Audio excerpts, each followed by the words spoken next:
Hey, Roger D. Star here. So, yeah, I'm here to talk about the SpongeBob movie, Sponge on the Run. And giving you a heads up, I'm pretty much going to be revealing a bunch of things, a few spoilers. So, if you just want my opinion of the movie, I think it's pretty damn good. Do I think it's the best SpongeBob movie? No. But do I think it's the worst thing to come out of SpongeBob? Not at all. But, so yeah, just giving you that heads up. Now, if you've seen the movie or you just don't care, then continue watching this video. Alright, so yeah. Before I get started, just to bring you what I think of SpongeBob in general, and what do I think of the first two films before this. So to me, my story of SpongeBob is kind of no different than everyone else's. When I first saw the premiere, it looked kind of silly, but you know, I was probably expecting something a little bit better, and just the idea itself, SpongeBob SquarePants, it just is kind of a silly kind of name, to be fair, thinking it would work, but it ended up working. And yeah, it is a freaking amazing, funny, you know, phenomenal series that has been going on and still going on to this very day, because Nickelodeon has been turning it into a marketing hound, basically, just to sell toys and merchandise, and that's basically SpongeBob now. But, you know, I still love the first three seasons, and of course, I do love the first two movies. Honestly, with the first movie, saw it when it premiered. The first movie to me is a classic. It's a very good classic, and in all honesty, yes, it should have ended with that movie, as the late Steven Hillenburg, you know, intended. So yeah, but of course Nickelodeon just said, you know, make more of it, you know, and then basically the later seasons turned to garbage, and then eventually somehow went back up again to being good. Yeah, that's pretty much it. With SpongeBob, Sponge out of water, honestly, I think it's decent. It's not as good as the first movie, but honestly, it was a pretty damn good movie, honestly. A lot of people were afraid because of the fact that it was incredibly CGI, because, you know, that's what the trailers put out. But then when we watched the movie, we found out that it was basically a 2D animated film, and only the last bit of 10 minutes is only CGI. And basically there was, of course, the whole cameo with Tony and Banderas, and you know, everyone else was pretty funny in it. I thought it was pretty good. A lot of good humor. So now we get to Sponge on the Run, and if you've been hearing a lot what's been going on, it's been getting a lot of mixed reception, and I can understand that, but in my honest opinion, I feel that it's not really too much warranted, but I'll get to that when I get to that. So, SpongeBob the movie, Sponge on the Run. So basically the story is about SpongeBob and his pal Gary. Basically, you know, they're having fun together, you know, going around Bikini Bottom, SpongeBob working at the Krusty Krab, you know, everything else. But then something happens. Of course, Plankton with his evil plan, Plankton with his evil plan again to basically steal the Krabby Patty formula. He tries to steal the formula, but of course he keeps failing. But then, of course, he finally discovers that the problem is SpongeBob himself, basically always stopping him, and, you know, his, you know, diabolical schemes. So guess what he does? He basically sees that someone, basically King Poseidon, instead of King Neptune. Yeah, for some odd reason, there's always a different king in the SpongeBob universe. I don't understand that. Like, there was King Neptune in that one episode of SpongeBob, and then there's the King Neptune that was in the first SpongeBob movie, who was a completely different king. I don't even know why they even have the same names, if it's not even the same character. And of course, now we have King Poseidon. So yeah, basically he hears a note from King Poseidon that he needs a snail because he needs to because the snail slime fix his skin or something. I have no idea why this is a plot. And then, so Plankton basically steals Gary and takes him to King Poseidon. SpongeBob sees that Gary's missing, and so then, you know, he basically gets depressed about it and doesn't go to work. And so now Patrick joins SpongeBob in basically going to find out and discover about King Poseidon. So they decide to go travel once again on a road trip to go basically save Gary and see if, you know, they can get him back. And of course, the rest of the gang, Mr. Krabs, Squidward, Sandy, basically discover what happens later, and then follows SpongeBob on the, you know, quest to save Gary. And of course, Plankton joins in too because he just basically told it after Mr. Krabs got depressed about SpongeBob leaving. So yeah, a lot of fun things happen. A lot of crazy stuff happens in this movie. But now, this is the point where everyone basically points out how, yeah, so this is going to be hard to say because a lot of people, if you've heard recently, have been giving a lot of, a lot of bad reception to this film, and for good and not good reasons. People say that it doesn't feel like SpongeBob. People say that it just feels like a marketing movie, just basically to sell merchandise, saying that it doesn't feel the SpongeBob-ness that from the previous films did. There was a lot of, modern stuff in it, just like mostly a lot of modern animated movies have done nowadays. How do I feel about this? Kind of, not really. I can understand why, but I think it's to the point of how I feel. So, positives. In my opinion, there's a lot of funny jokes in this movie. I do feel that there's a lot of good jokes that I feel people choose to ignore. And in my opinion, there's just the humor that I feel, yes, this is from SpongeBob. I've seen a lot of SpongeBob, even the later stuff. This is SpongeBob basically even from the past 3 seasons. This is something that I've noticed because there's a lot of scenes in the movie where I can understand why people get mad about. So there is this, so one thing I've started to notice is that there is a lot of music that surprisingly people say that, oh, why'd they use those music numbers? Like, this doesn't feel like SpongeBob, and stuff. And I start to think about it, I'm just like, you do realize that SpongeBob has had a lot of musical appearances and even specials where they sing a lot of tunes but also use modern music. I think I remember from the first few seasons, the jellyfish episode where SpongeBob gets, invaded by a lot of jellyfish in his house and they won't leave, that used modern music. And of course, Sweet Victory, that was another one. And yeah, I think I remember a few specials where they did use real songs from like a lot of the specials, and I don't understand why this is any different. But I will say that a lot of people do complain that these music numbers just don't fit in SpongeBob, and I can see why in a sense. Like a few songs I understand, but then there's this one part for so there's this one part in the movie during the climax where they go into like the big palace of King Poseidon, and it's basically this amusement park, this big whole amusement park, but also filled with casinos, and the song Viva the Loco is playing, and at first you're just like, oh wow, that sounds horrible, but no, it actually is really funny because SpongeBob and Patrick are doing things, and just the matter of fact that they're basically singing the song while also it's playing in the background, which is basically the fourth wall humor that SpongeBob, has been known for in a couple episodes and a few times I've seen.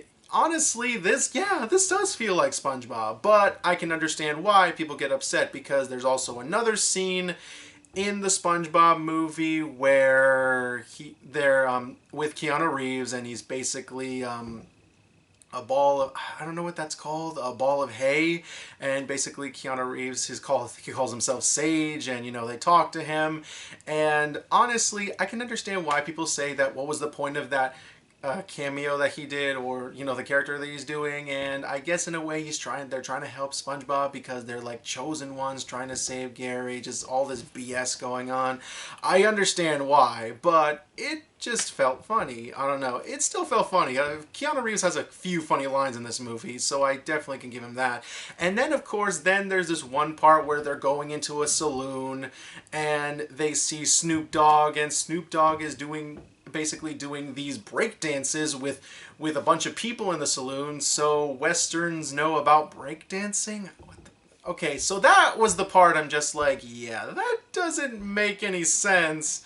Though but then of course afterwards a funny thing happens where oh my gosh, I forget. I'm sorry if I forgot the actor's name.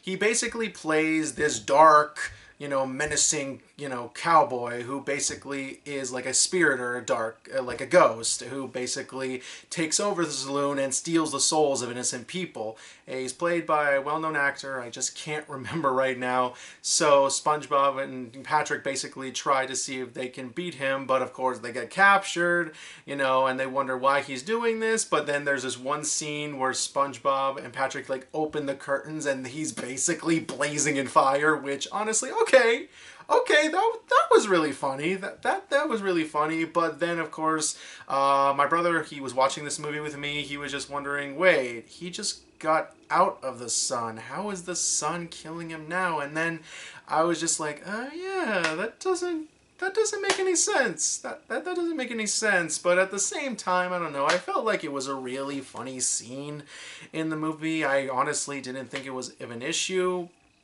But yeah, the point that I'm trying to make is that there's a lot of funny scenes in this movie, and a lot of the things that go on in the movie I feel are SpongeBob. Do some things feel a little bit off? Yes, certain things do feel off. Like, for example, a lot of people have been complaining about SpongeBob and Patrick's, friendship. That certain scenes felt that, like, wait, Patrick wouldn't say that. Wait, SpongeBob wouldn't say that. I don't know if this is coming from the people who haven't seen recent SpongeBob or has only seen the first 3 seasons of SpongeBob because, they've heard that a lot of recent SpongeBob has been really bad, and I can understand that. But honestly, I think it's more that this SpongeBob and Patrick is more the progression of the SpongeBob and Patrick that we know now instead of the ones that we know from the first 3 seasons. And I can completely understand that. They kind of fight a lot in this movie, like a few times just because of very stupid things. But at the same time, they still get together. It's just basically, the buddy comedy kind of cliches and stuff. But like I said, honestly, it's not too bad. The one thing I definitely will say was a character that felt a little out of character in a sense to me was both Mr. Krabs and Squidward. Now, and yes, I have seen recent seasons of SpongeBob, so even this doesn't make any sense. So, the moment when, SpongeBob's not at the Krusty Krab and basically Mr. Krabs and Mr. Squidward can't handle the Krusty Krab without them. So basically, Mr. Krabs goes through a deep depression, and I do mean a deep depression, where he basically doesn't care about his formula anymore. Plankton steals the formula in under 2 seconds the moment he goes inside because Mr. Krabs is just basically sitting down, not caring because he missed SpongeBob so much. And even Squidward, for God's sake, even Squidward missed him. Yeah, he's still, like, basically just ignoring the whole thing, but he's even depressed himself from not, seeing SpongeBob, which, honestly, I'm starting to think, wait, this doesn't make any sense even in recent SpongeBob, because even in recent SpongeBob, like, none of this adds up, because he still kind of hates him, which I understand that he cares about SpongeBob, but not to the extent that, I mean, he kind of already, it's already been a few movies, even a couple episodes where he knows, like, yeah, SpongeBob's gonna be okay in the end, so it doesn't matter, but somehow he's still missing him. And then, of course, Sandy comes in with, of course, involving a robot. Oh, yeah, I forgot to mention this. So, Sandy built Mr. Krabs a robot that basically was, like, the future of restaurants where robots are employees and stuff. And then the robot ends up trying to be like a takeover Terminator robot, and then Mr. Krabs notices it, throws it in the garbage. Then Plankton basically sets up the robot, gets the robot out of the trash, sets up the whole thing with SpongeBob, and they go on their trip to Poseidon, and the robot is basically with them, and also voiced by a celebrity, which I really hate that I can't remember. But, so yeah, honestly, like I said, a lot of this going on, the whole Mr. Krabs, Squidward being depressed about this, I just, like, it doesn't fit with their character, though, of course, most of it's really important in money. And one other moment, which I'm shocked to see, even for a SpongeBob movie, where they go into the, Poseidon's palace to find SpongeBob, but then Mr. Krabs doesn't even take advantage of anything. Like, the whole place is like a playground where you can make money in casino. Poseidon's kingdom is like that kind of thing, so I'm just like, wait, what? I'm just like, he doesn't even take advantage of it? That doesn't make any sense. But yeah, basically, at first, SpongeBob doesn't get, Gary, but then they have to be in court on stage, which, okay, that's pretty funny. They're basically on a stage, and they're being judged of why they stole the snail, and Poseidon's kind of, a douche for like not get, because they think the snail is his, all of his people think the snail is his, and he feels like he needs Gary or something because he, for his skin, I guess. And then so SpongeBob basically tries to defend himself, even Patrick tries to defend him. And then we get to the part which I can completely understand, but at the same time, I'm willing to defend.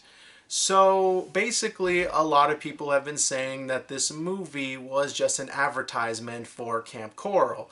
And if you don't know what Camp Coral is, I think you definitely should keep it that way, because you, as a SpongeBob fan, it just doesn't sound like a good idea, which, I mean, I'll give it a chance, but...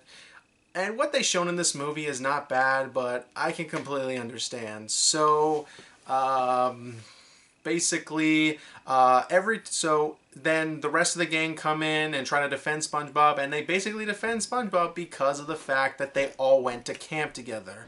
Now, there are a few things off with this, because first off, Sandy is supposedly met SpongeBob in Camp Coral, and they have flashbacks of when, they're kids and stuff. I'm just like, wait, didn't SpongeBob met Sandy when they were adults, not when they were kids? And of course, there's also the confusion of, wait, SpongeBob and Squidward are now the same age now? And for people who think that, I'm just like, you saw the first episode of SpongeBob, right? Like, or even the first 3 seasons, I knew even as a kid, I'm just like, yeah, they're both the same age, they grew up together. Clearly they're adults, because why would a kid, be working in a restaurant? Like, why would, like, a little kid? Yeah, that's kind of the thing. SpongeBob, even from the beginning, I knew he was an adult, and that's kind of how he is. He just acts very childish throughout most of his characters. So, in a sense, that's kind of how I feel. And so, yeah. But, at the same time, I'm just wondering myself, like, what was the point of those flash? Oh, to defend SpongeBob. But at the same time, people say that it was mostly an advertisement for Camp Coral, which... honestly, that doesn't happen until, like, one part of the beginning of the movie and the ending of the movie, because, I don't know, people who think that, honestly, I don't think, were they watching the same movie I was? Because throughout most of the movie, it's just them in their adventure. Camp Coral is not even mentioned throughout most of the movie, so I don't know why people keep thinking it's an advertisement for Camp Coral.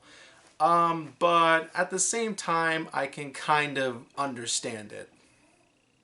I can kind of understand what people were saying, what people were talking about, but at the same time, it's not 100% legit. In my opinion, Camp Coral was like almost the last thing this movie's even mentioned, but at the same time, I can completely understand it. But I honestly, and I still don't think it's really that good of an idea, but, we'll just wait and see. Maybe it's going to be really funny. Who knows?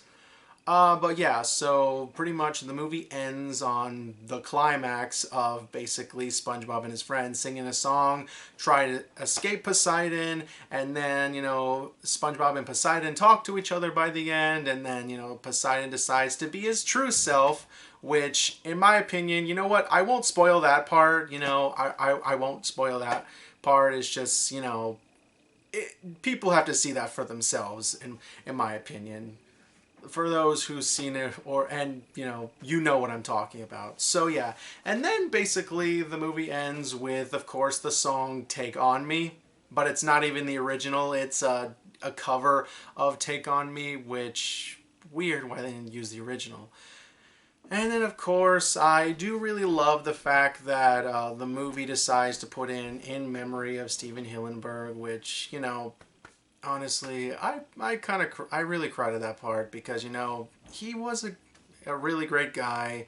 He created SpongeBob, basically did a lot of stuff for a lot of people, and yeah, it's really sad. Now, but like I said, so final thoughts. in my opinion, this isn't the worst thing to happen to SpongeBob at all. Like, there are worse things that has happened to SpongeBob. Some video games, even some of the specials that, yeah, I know the ones that many people talk about. I think those honestly are worse than this movie. This movie isn't terrible. Like, I do want to point that out. It isn't awful. It isn't bad. Don't think it is. Like, people I feel like are going, I don't know. I feel like people are going a little bit hard on this one. In my opinion, it's not a bad movie. It's definitely watchable. It definitely has some good humor in it. Are there some things that I feel that SpongeBob fans might be a little off about, but I can completely understand. But in my opinion, if you're a SpongeBob fan and you want to see, you know, another SpongeBob movie, you'll get it here. It's not the worst thing to come out of SpongeBob. You'll be off by a few things, but of course, if you want, now, of course, if this is a movie that you want to see with your family, honestly, yeah, this isn't a bad movie. It definitely has a good amount of things in it that I feel overweigh a lot of the bad things. Honestly, it's not the worst thing to come out of SpongeBob. There are worse things, like I said, but I don't think this is really that bad. Is it not? Is it as good as the first two movies? Yeah, not really. Like, I can completely understand. Honestly, the first one's still like a really great movie. It's a classic. The second movie is also really good. This one, in my opinion, is not as good. It's not terrible, but it's not bad either. In my opinion, it's a decent little family movie. It's nothing terrible, honestly. So if you guys want to see it, you know, judge it for yourself. You know, if you really want to see this movie, that's fine. Or you'll just wait till it comes to CBS All Access, or use a VPN just to watch the movie that's on Netflix everywhere else. So yeah. Alright then, Roger D. Star signing out, and I'll see you next time.